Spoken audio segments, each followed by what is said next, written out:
But let's focus on the next 2 years, because the next 2 years are critical transitional years, and there's a lot that we have to achieve in that time to build this system. And if you look at how this has been implemented both in other states and other countries, it is something where it takes a good 5 years for this process to start to roll through and to start to really be transformative. Though on the other hand, I think we will also find from the 1st of July that we're in an environment where how the funds are allocated and how we consider and talk about those issues will be fundamentally changed by this process of transparency. But from the 1st of July, we will be moving to an activity-based funding system within the national framework. However, it's also important to emphasise that the overall funding framework in which that will operate will still be unique to each state and designed by each state necessarily. Activity-based funding model that we're adopting will apply to those categories that we've listed there. It will also have some block funding elements.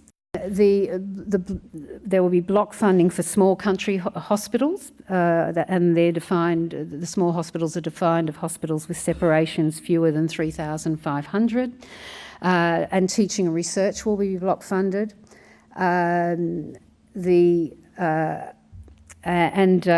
In the short term, we're moving in this first year of these 2 transitional years to the first 3 categories there, acute, ED and outpatients being on an ABF basis, with subacute mental health and other non-admitted block funded, and then taking a further 12 months to develop the ABF model for those services. But as I said, the overall funding model will be a matter for each state and territory. The other important considerations in this next 2 years is, as I said, the Commonwealth funding, which came in that lump sum to the states, into state treasury, mixed with the state money, with state health authorities, and then allocated out to our health services. That special purpose payment will now be paid through a national pool, largely in the form of activity-based funding. But it's important to emphasise that there is no additional growth in those Commonwealth contributions for the next 2 years. That's a capped amount of money. We know what it's going to be. It's in the Commonwealth budget for next year and the forward estimates for the year after that. So the Commonwealth being, as I say, on the hook to pay for growth in our system won't happen until 14-15. The Commonwealth price that they'll be paying, or share of the price they'll be paying, will be determined by dividing the special purpose payment by the volumes of service in our state. So in this state, the special purpose payment funds about 34% of the cost of our local health district and network services. So the Commonwealth share of the unit cost of delivering a patient episode in our service will come out at about 34%. So that's the underlying contribution the Commonwealth makes to our health system, and that will now, most of it, morph into an activity-based funding model. And that's the component that will be paid for the next 2 years through the national pool. The other challenges that we have to consider in these next 2 years is we also have a number of national partnership agreements that have been developed over the last few years with the Commonwealth, and that has led to significant funding initiatives which we've benefited from, initiatives such as additional subacute beds, waiting list reduction and various other funding streams. Those national partnerships have provided significant growth funding into our system over the last couple of years. However, they're all now for the next 2 years flatlining, and some of them are actually expiring during that time. So those growth in inflows won't be happening from the Commonwealth side. And for the next 2 years, the volume pressures on the system will need to be met by state governments from their resources. So it's we're looking at quite a tight budgetary environment for the next 2 years. to try and sort of say, well, what does all this mean? This is really trying to break up for all our local health districts and specialty networks is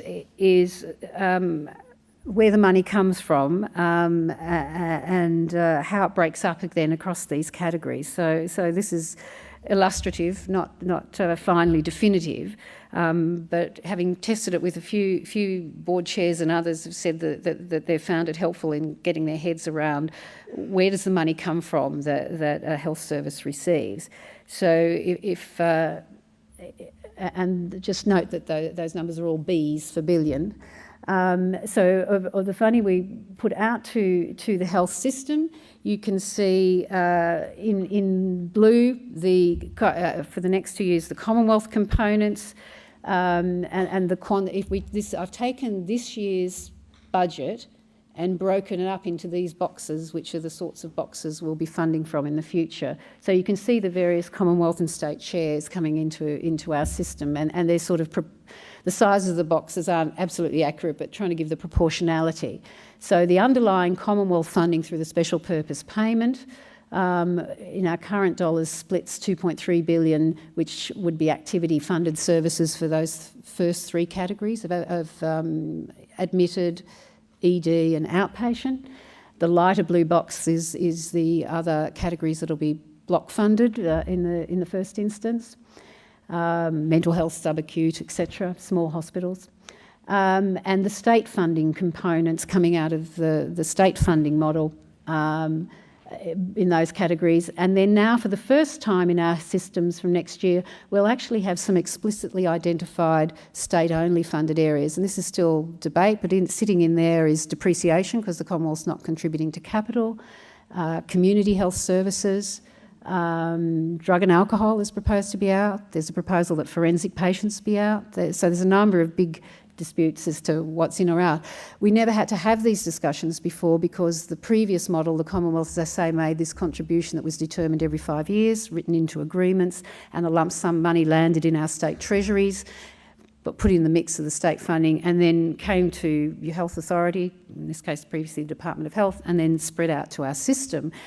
So you didn't have to say whether it was or wasn't funding this particular service or that particular service. Now under this model, it will actually be finely defined what's in and out of scope. And of course, because the Commonwealth 100% of funding of things out of hospital, which was in the RUD plan, and also a recommendation of the National Health and Hospitals Reform Commission, has dropped out of the picture, it means we've got a number of services, some of which, which is community health, we actually really want to incentivise, that are actually sitting over in the state-only box, which does create some real challenges to, how do we shift our models of care.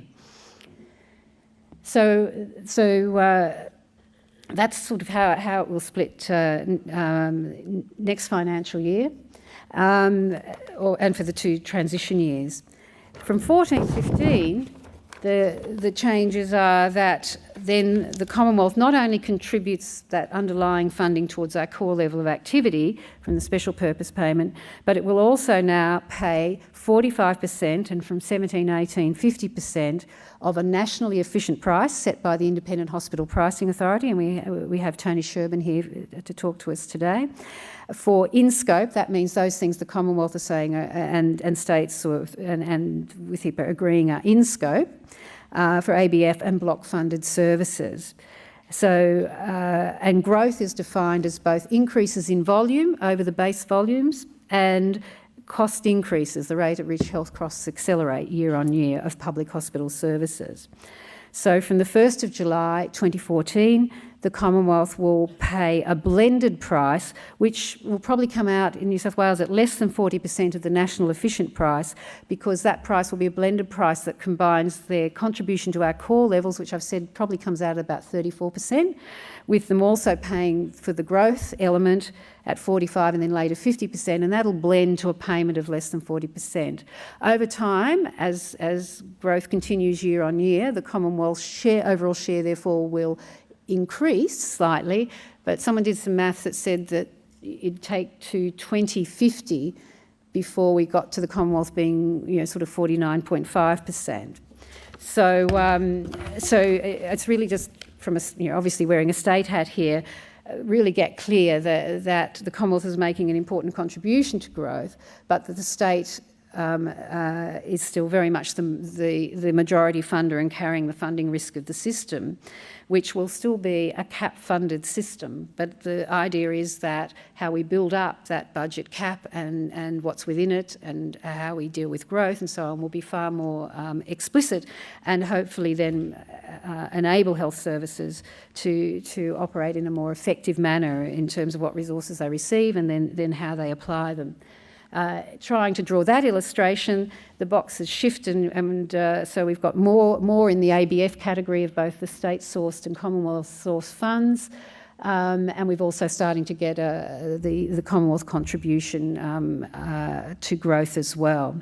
And it's important to acknowledge that the state component includes money from the state's funds raised through taxation and revenue receipt sharing with the Commonwealth, etc., but it also includes the revenues which health services raise themselves in terms of, which need to acknowledge include some Commonwealth source funds such as private patients, private health insurance, medical benefits payments, pharmaceutical benefits payments, the Commonwealth contribution to high-cost drugs, which won't be going through the ABF payment.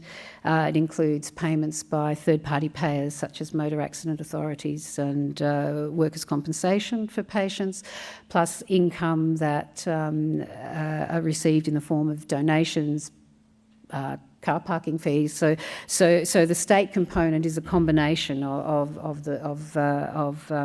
revenues and tax-funded services.